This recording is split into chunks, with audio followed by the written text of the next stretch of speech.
बहुत बवाल क्वेश्चन है ये, क्योंकि इसके क्वेश्चन के जो ऑप्शंस है ना उन्होंने बवाल करा है। 2017 में इसका कुछ अलग आंसर था, 2021 में अलग आंसर है, लेकिन इसका आंसर क्या है, आँख की किरकिरी का आंसर क्या है, वो है ऑप्शन नंबर 3। लेकिन क्यों है इस चीज़ को समझिए। देखिए, कष्टदायक होना क्या होता है, किसी चीज़ का कष्ट होना, ठीक है ना। जैसे किसी आपको कष्ट है और आप किसी को अप्रिय लगना, ठीक है। जैसे कि मैं अगर आपके घर में आता हूँ, मुझे आप पसंद नहीं करते, तो मैं क्या हूँ, मैं आपका अप्रिय हूँ। लेकिन मैं अगर आपके घर में आया तो मैं आपको कष्ट थोड़ी दे रहा हूँ, ठीक है ना। मान के चलो मैं 5 मिनट के लिए आप घर पे आया, मैंने आपको क्या कष्ट दिया, नहीं दिया, लेकिन आपने मुझे देखते ही मुंह बना लिया। क्यों? क्योंकि आपको मैं प्रिय नहीं लगता, ठीक है। तो सिंपल सी बात यह है कि अप्रिय लगना इसका अर्थ होगा, क्योंकि आंखों का किरकिर, जैसे आपको पता भी होगा किसी इंसान से अगर आपको चिढ़ हो जाए तो कितना भी अच्छा काम कर ले, आपको वो अप्रिय लगेगा ही लगेगा। जैसे कि आपने बाइकॉट बॉलीवुड का नाम सुना होगा, बाइकॉट गैंग है बॉलीवुड में, कि कोई भी मूवी आए उनको इससे मतलब नहीं है कि मूवी अच्छी है या बुरी है, बट वो बॉलीवुड को पसंद ही नहीं कर रहे हैं, मतलब हर एक मूवी को बाइकआउट कर रहे हैं। मतलब कि बॉलीवुड से उनको चिढ़ हो चुका है, वो कितना भी अच्छा कर दें, वो बॉलीवुड मुझे पसंद है ही नहीं, तो मैं देखना नहीं चाहता, ठीक है। रीज़न क्या है, उसके पीछे के बहुत सारे रीजन्स हैं, ठीक है। तो अप्रिय लगना इसका राइट आंसर होगा। एक ये भी विवादित प्रश्न है, सारे विवादित प्रश्न ही निकल रहे हैं। MPPI, इसका उपयोग किस में किया जाता है, तो P मतलब पर्सनैलिटी, इस चीज़ से याद रखिएगा। तो कहीं व्यक्तित्व है क्या, एग्जैक्टली।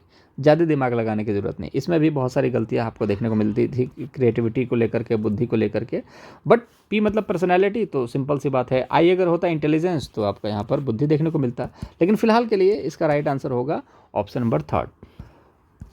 प्रयास एवं त्रुटि का सिद्धांत प्रतिपादित किसने किया था, इस चीज़ के बारे में भी हमने बात कर ही लिया है, थॉर्नडाइक ने। थॉर्नडाइक यहाँ पर कहाँ के हैं, अमेरिका के हैं, और ये प्रथम मनोवैज्ञानिक भी हैं, इस चीज़ को याद रखिएगा। पशु मनोवैज्ञानिक भी हैं, अमेरिकी हैं, और बिल्ली पर प्रयोग किया इन्होंने, ठीक है। पावलो जो थे वो रूस के थे, और इन्होंने किस पर प्रयोग किया है, 40 कुत्तों पर प्रयोग किया है, ठीक है। और थॉर्नडाइक के जो सिद्धांत है उसका नाम है प्रयास एवं त्रुटि का। पावलो का जो सिद्धांत है उसका नाम है अनुकूलित अनुक्रिया सिद्धांत, ठीक है। मतलब कि कोई ऐसा भी सिद्धांत होता है जिसमें आप उस काम को न करके भी उस काम को करवा सकते हो। जैसे कि स्कूल में अगर टीचर नहीं आया तो क्लास में छड़ी रख दो, बच्चे डर जाएंगे कि हाँ मार्ट साहब आए हुए हैं, छड़ी रखवा दिया है मतलब मार्ट साहब आएंगे, भले ही आप 10-20-25 मिनट के बाद ना आओ, ठीक है। लेकिन वो बच्चों को लगेगा कि हाँ छड़ी रखने का मतलब है कि पिटाई हो सकती है, ठीक है। तो मतलब कि पिटाई हो नहीं रही है, लेकिन छड़ी बता रही है कि पिटाई हो सकती है। तो वो पावलो ने इस चीज़ के बारे में बात करी। स्किनर कहाँ के थे, वो अमेरिका के थे। क्यों? क्योंकि मैंने बताया था कि थॉर्नडाइक जो थे बिल्ली वाले और स्किनर चूहा वाले हैं। तो बिल्ली और चूहे का खेल कहाँ चलता है, तो यहाँ पर आपके अमेरिका में, दोनों अमेरिकी थी। कोहलर कहाँ के हैं, वो आपको पता ही है, आपको जर्मन है। चिंपैंजी नामक सुल्तान पे इन्होंने प्रयोग किया था, ठीक है। सूझ एवं अंतर्दृष्टि का सिद्धांत किसने दिया था, कोहलर ने। गेस्टाल्टवाद का सिद्धांत किसने दिया था, कोहलर ने। चलिए, तो प्रवर का विलोम शब्द यहाँ पर पूछा जा रहा है, विलोम शब्द पूछा जाएगा, मैंने आपको पहले भी बताया है। तो अब देखिए, विलोम शब्द अगर आपको प्रवर का नहीं पता तो कुछ चीज़ें और देखिए। प्रशस्त का अप्रशस्त यहाँ पर दिख ही रहा है। अंतिम का क्या होता है, अग्रिम होता है, ठीक है। और आप एक स्टूडेंट हो तो आपको पता होना चाहिए कि किस तरीके से क्वेश्चन को डील किया जाता है। सिर्फ क्वेश्चन देकर आंसर नहीं, कई बार आंसर देखा भी जाता है, अगर आपको 9 चीज़ें समझ में आए तो। अगर प्रवर का अवर आपको पता है तो आप टिक करिए, आगे बढ़िए। नहीं पता है तो पहले आप ऑप्शंस देखिए कि उसमें से कुछ बन रहा है क्या काम। अगर बन रहा है तो बनाइए और आंसर निकालिए, फिर 1 नंबर लूटिए, आगे बढ़िए, ठीक है। तो प्रशस्त का अप्रशस्त, अंतिम मतलब होता है अंतिम, अग्रिम मतलब होता है आगे का, प्रवर मतलब होता है श्रेष्ठ, ठीक है। प्रवर मतलब होता है श्रेष्ठ, अवर मतलब होता है जो श्रेष्ठ न हो, ठीक है, श्रेष्ठ न हो। तो इस चीज़ को याद रखिएगा। Option number first right answer.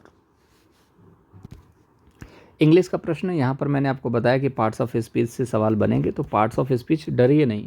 आप लोगों की दिक्कत पता है क्या है, कि आप लोग पहले चीज़ों को याद करने बैठ जाते हो कि पार्ट्स ऑफ। मैं ये कहता हूँ कि पढ़ने का एक तरीका ये है कि आप ये ना सोचें कि हमने बहुत टाइम बर्बाद कर दिया, आगे नौकरी नहीं मिली तो क्या होगा, तो फटाफट रट डालते हैं। कितना भी रट लो यार, या तो होगा नहीं। आपको क्या करना है, थोड़ा सा पेशेंस रखना है, और पार्ट्स ऑफ स्पीच या जो भी चीज़ आप पढ़ रहे हो उसको बस एक बारी नज़रों से निकाल लो, ताकि आपको लगे कि हाँ आपने सिलेबस कंप्लीट कर लिया। और जब आप सिलेबस आपको लगेगा कंप्लीट कर लिया, तो जब दोबारा आप पढ़ोगे ना, तो बहुत सारी चीज़ें ऐसी होंगी जो आपको आने लगेंगी, और मज़ा भी आएगा, कॉन्फिडेंस आएगा। तो एक बार आपने नज़रों से निकालिए, पार्ट्स ऑफ स्पीच जो है उसको कंप्लीट कीजिए, बस एक बार नज़रों से निकालिए, मतलब कि देखिए, बस उसमें झांकिए एक बारी, ठीक है। तो अब यहाँ पर एक सवाल है आपसे कि a live ass is better than a dead lion. ठीक है, तो एज मतलब कि आप समझते हो कि एज मतलब क्या होता है, गधा।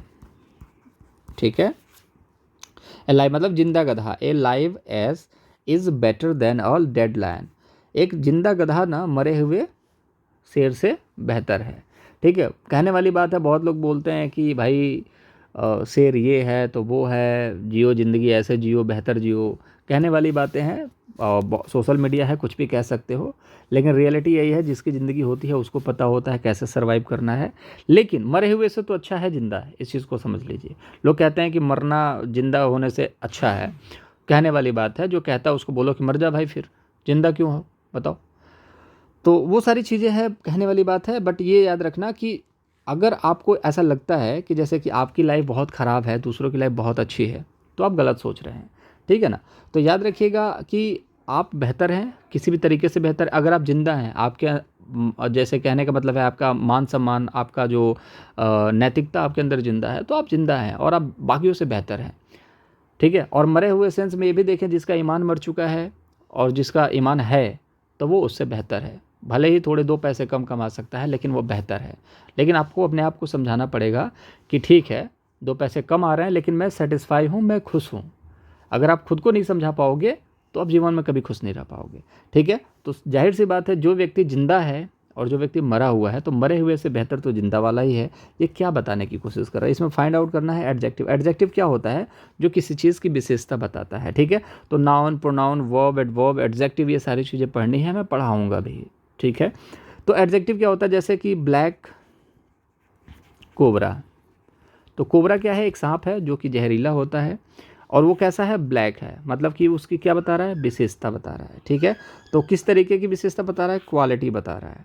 ठीक है, अब क्वांटिटी में मतलब कि मेरे पास 4 आम हैं, मेरे पास I have 4 mango, I have 4 mango. तो मैंगो क्या है, what is mango, it's a noun, and 4 it's a quantity. So अगर आपको कहीं दिखने को मिलता है कि कहीं भी क्वांटिटी की बात की जा रही है, तो वो आपका यहाँ पर हो जाएगा क्वांटिटी। लेकिन यहाँ पर कहीं हमें इंडेफिनेट, मतलब कि हमें कोई चीज़ पता नहीं है, whose this, I don't know whose this, so indefinite. Okay, तो यहाँ पर तो पता ही है ना कि लायन की बात हो रही है और डेड लायन की बात हो रही है, सॉरी, डेड लायन की बात हो रही है और जीवित एस की बात हो रही है, लाइव एस की बात हो रही है। तो इनडेफिनेट नहीं, ये तो डेफिनेट है, लेकिन डेफिनेट का यहाँ पर कहीं नामो निशान है नहीं, तो इनडेफिनेट होगा नहीं। क्वांटिटी की बात नहीं की जा रही है कि आप ये ना सोचने बैठ जाओ कि एक लाइन और एक इस चीज़ के बारे में बात की जा रही है, नहीं। यहाँ पर क्वांटिटी की बात नहीं की जा रही, क्वालिटी की बात की जा रही है कि मरा हुआ और जिंदे में क्वालिटी का फ़र्क है। तो ये है क्वालिटेटिव। डिस्क्रिप्टिव का मतलब कोई है नहीं, डिस्क्रिप्टिव का कोई मतलब यहाँ पर है नहीं, डिस्क्रिप्शन की बात हो नहीं रही है। क्वालिटी यहाँ पर राइट आंसर होगा।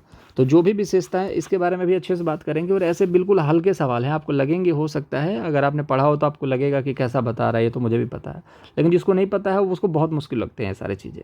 लेकिन ये वाकई में बहुत आसान सब्जेक्ट्स हैं, इनको आप कर सकते हो। You don't need to worry, I will teach you. बेहतरीन एफर्ट लगाऊंगा, आप इंग्लिश में भी अच्छा कर पाएंगे। ये एक अच्छा प्रश्न है और इससे एक सवाल बनेगा ही बनेगा। दिए गए आंकड़ों का माध्य क्या है, और माध्य दिया गया है 4.5, और उसका माध्यिका क्या है। तो माध्य क्या होता है, दिया गया जो इतना नंबर होता है उसका योग होता है और संख्याओं से भाग दे देते हैं, तो माध्य निकल जाता है। जैसे कितने संख्याएं हैं, 1 2 3 4 5 6 7 8 9 10, 10 है। तो 10 संख्याएं हैं, मतलब कि 10 से भाग दिया होगा, 10 से भाग दिया होगा, निकला कितना, 4.5। ठीक है, और ये सारी संख्याएं हैं। ठीक है, तो अब कुल मिला जुला के इन सारी संख्याओं को जोड़ा जाएगा तो कितना होगा, उसको देखना ज़रूरी है। तो 5 7 12 7 19 और 8 19 8 27 और 9 12 7 19 8 27 और 34 4 38, तो 41 और 2 41 1 42 2 44। तो यहाँ पर 44 हो गया, प्लस यहाँ पर x है, तो इसको हम यहाँ पर माइनस करेंगे तो कितना हो जाएगा, यहाँ पर हम माइनस करेंगे तो मल्टीप्लाई करेंगे तो 45 हो जाएगा। यहाँ पर 44 है ही x, तो x बराबर क्या हो जाएगा, 1। ये मैं आपको समझाने के लिए बोल रहा हूँ। अगर 10 संख्याएं हैं और उसका एवरेज 4.5 है, तो पूरा टोटल कितना होगा, 45 होगा। ठीक है, तो 45 है और इसको यहाँ पर डिवाइड कर दिया गया है। तो देखिए, 5 2 7 12 7 19 8 27 और 5 32 4 36 3 39 41 और 2 42, सॉरी 42 होगा यहाँ पर। ठीक है, तो 42 यहाँ पर है, ठीक है, x है, और यहाँ पर कितना हो जा रहा है 45 हो जा रहा है। ठीक है, क्यों? क्योंकि यहाँ पर 10 था तो यहाँ पर आप देखोगे 4.5 था टोटल। तो करना क्या होता है, माध्य निकालने के लिए इन सबको जोड़ा जाता है। और कितने नंबर हैं जोड़ दिया हमने, इतने नंबर हैं प्लस एक एक्स भी है, और कितने नंबर हैं 10, और इनका टोटल 4.5 बन रहा है। तो अब करना क्या है, अब हमें करना ये है कि यहाँ पर 45 आ गया है। ठीक है, अब 45 आ गया है तो x बराबर कितना हो जाएगा 3 हो जाएगा। अब हम यहाँ पर 3 को रख देंगे।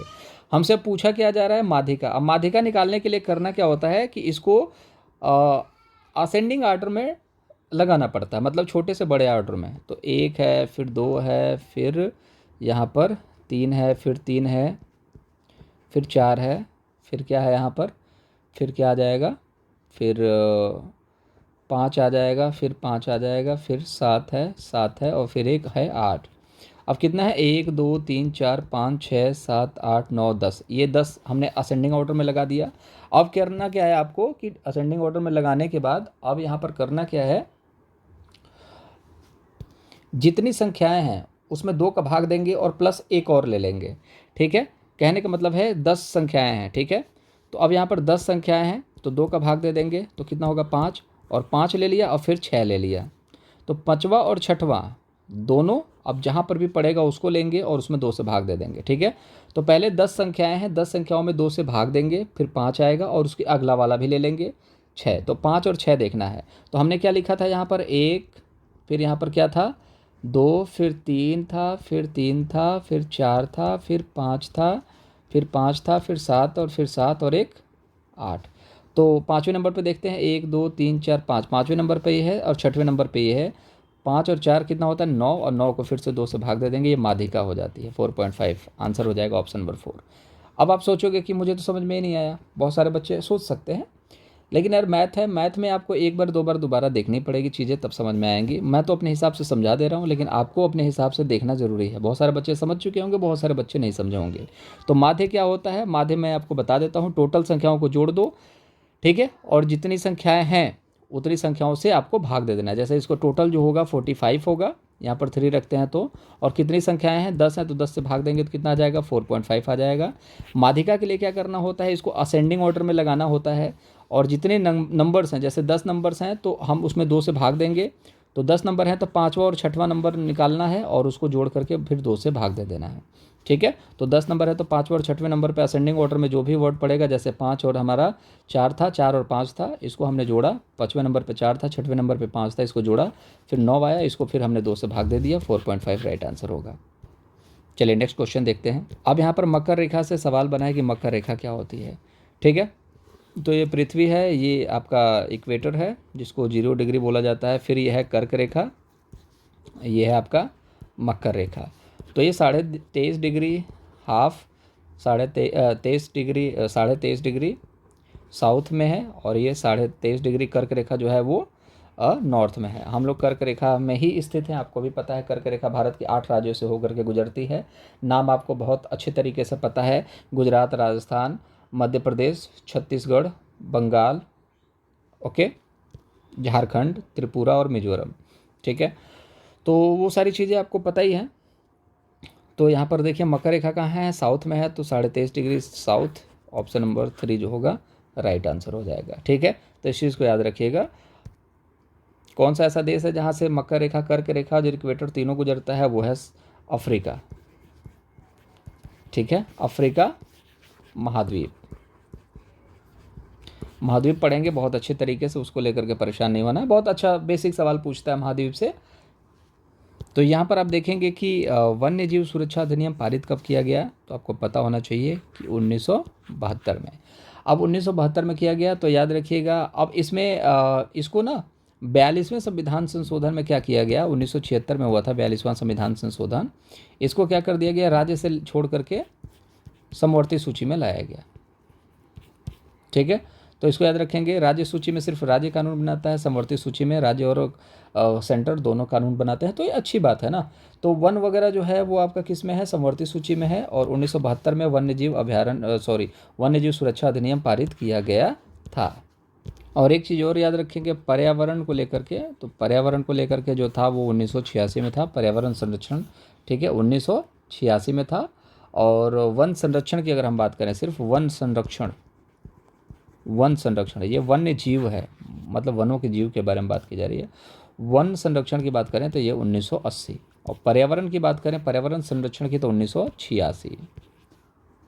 और एक और सवाल आता है, जैसे कि 1927 में भी तो कुछ हुआ था, तो 1927 में भारतीय वन अधिनियम आया था, वन अधिनियम। तो मैं इसकी पीडीएफ आपको टेलीग्राम पर शेयर कर दूंगा, पीडीएफ आप लोग ज़रूर पढ़िएगा और इससे रिवीजन ज़रूर कीजिएगा, बहुत इंपॉर्टेंट है। वीडियो पे व्यूज़ नहीं आते, जिसकी वजह से मैं और सारे वीडियोज़ नहीं बना पा रहा हूँ, तो उस चीज़ को समझिए कि जब धीरे धीरे करके 20 वीडियोज़ कंप्लीट हो जाएंगे और बच्चे जो है इंगेज हो जाएंगे चैनल के साथ और कंटेंट को कंज्यूम करना स्टार्ट कर देंगे, तब जा करके मैं इसके सेपरेट और स्पेशल वीडियोस बनाना स्टार्ट कर दूंगा, लाइक अधिनियम से रिलेटेड इंपॉर्टेंट टॉपिक्स और उससे रिलेटेड कुछ थ्योरीज भी पढ़ाना स्टार्ट करूंगा। ठीक है, तो पहले गो थ्रू हो जाइए, चीज़ों को समझिए। तो यहाँ पर देखिए 1972 वन्य जीव सुरक्षा, ठीक है, इस चीज़ को याद रखिएगा। भारतीय वन अधिनियम की अगर बात करें तो वन अगर आया था 1927 में, और इसका 27 का 72 बन गया वन्य जीव के साथ। ठीक है, 86 में आपको पता होना चाहिए, 86 में क्या था आपका पर्यावरण संरक्षण। ठीक है, इसको याद रखेंगे। और महिला आयोग सबसे पहले 1992 में बना था, महिला आयोग। ठीक है, ये भी याद रखेंगे। बायोडाइवर्सिटी से सवाल बनेगा ही, डाइवर्सिटी विविधता, आप जानते ही हैं विविधता क्या होती है, कि अलग अलग तरीके की चीज़ें, जैसे कि आपको स्टडी में विविधता देखने को मिलेगी। आप यहाँ पर क्या पढ़ रहे हो, जैसे कि आप देखोगे इस क्वेश्चन में भी विविधता है, ऑलराउंडर सेट में क्या है, विविधता ही तो है। जैसे कि आपको हिंदी के भी क्वेश्चन देखने को मिलेंगे, इंग्लिश के भी क्वेश्चन देखने को मिलेंगे, मैथ के भी क्वेश्चन, सीडीपी के क्वेश्चन, ईवीएस के क्वेश्चन, एक एक दो दो क्वेश्चन यहाँ पर आपको देखने को मिल रहा है। रीज़न क्या है, यहाँ पर विविधता है। तो कहाँ जैव विविधता बहुत ज़्यादा है, जीवों की विविधता, मतलब बहुत तरीके के जीव आपको देखने को मिलेंगे। ठीक है, इंडिया में क्या देखोगे, गांव में गाय पाली जाती है, शहरों में कुत्ता पाला जाता है। लेकिन आपने इसके अलावा कुछ देखा है क्या, कि एक ही इंसान गाय भी पाल रहा है, कुत्ता भी पाल रहा है, बिल्ली भी पाल रहा है? ठीक है, ऐसा नहीं होता, क्योंकि विविधता बहुत जगहों पर नहीं है, बहुत जगहों पर विविधता है। तो शांत घाटी ऐसी जगह है जहाँ पर विविधता है, और सभी देखो नाम भी है शांत घाटी और विविधता है, मतलब बहुत तरीके के जीव हैं। आप देखोगे कि बहुत तरीके के जीव हैं, बहुत तरीके का आपका वहाँ पर पेड़ पौधे हैं, फिर भी वहाँ पर शांत, उसका नाम शांत है। मतलब पॉसिबिलिटीज ये है कि यहाँ पर आप देखोगे कि शांत घाटी, मतलब इतने सारे लोग होकर भी वहाँ पर शांति मनाई जा सकती है, मेंटेन की जा सकती है। ठीक है, तो शांत घाटी कहाँ पर है, केरल में है, इसको याद रखेंगे। ठीक है, एक जगह है जिसका नाम है पलक्कड़। ठीक है, पलक्कड़ जगह है, पूछ सकता है, वहाँ पर केरल में शांत घाटी है, वहाँ पर जैव विविधता सबसे ज़्यादा पाई जाती है। ठीक है, बाकी दर्रे से रिलेटेड, घाटी से रिलेटेड सवाल हम लोग डिस्कस करेंगे, लेकिन थोड़ा सा भी वक्त दीजिए आप लोग। जैसे ही 20 वीडियोस का लेक्चर खत्म होगा फिर हम लोग स्टार्ट करेंगे।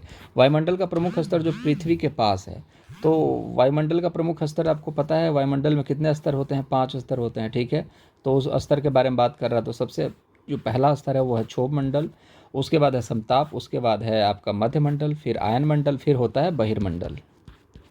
ठीक है, इसमें कुछ ज़्यादा ज़रूरत है नहीं जानने की।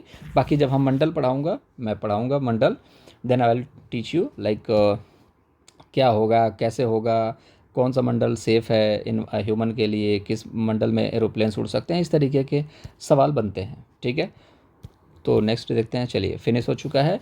तो आज का सेशन सिर्फ इतना ही था। वीडियो अच्छा लगा हो तो चैनल को सब्सक्राइब कर सकते हैं।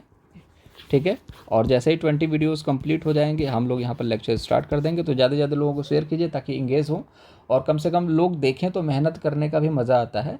तो सिचुएशन यही है कि बच्चे देखेंगे तो मेहनत करूँगा मैं, कंटेंट बना ही रहा हूँ, आप देख भी रहे हो, और ज़बरदस्त कंटेंट आपको मिलेगा, उसको लेकर के आप निश्चिंत रहिए। ठीक है, टेक योरसेल्फ, अपना ख्याल रखेंगे, बाय बाय।